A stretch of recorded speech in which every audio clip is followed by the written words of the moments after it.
There's so many nuances to what is happening behind closed doors when there's family involved, when there's an older adult involved. And then you add something as challenging as capacity and consent and what all of that looks like. A little bit off script, but can you speak to how that also plays into this?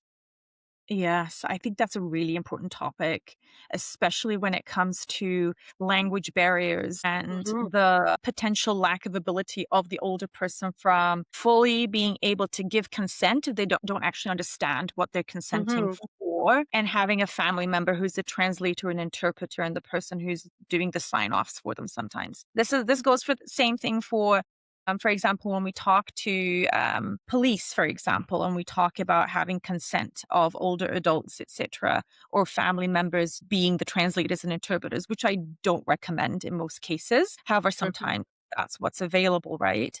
And so I think having those private conversations with the older person is very important. But clarifying that in order for us to move forward with a particular resource or support, we need you to approve of this. And having it translated into their language or a language that they speak is very helpful as opposed to just providing it in English, because then that way they can hopefully read it and not rely on the family member to do it.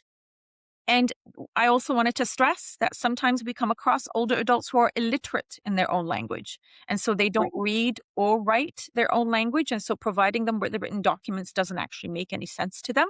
And so what I would recommend in that case is audio or recorded information, whether it's information or consent information, and to be able to verbally take their consent as a result of that verbal passing on of information. And so mhm, it's a very tricky, as you said, Melissa, it's a very tricky. It is actually really complex. It's okay for us to use that because there are so many intersecting mhm, factors. It's not very easy, and it's not easy to identify, but it's not also easy to figure out.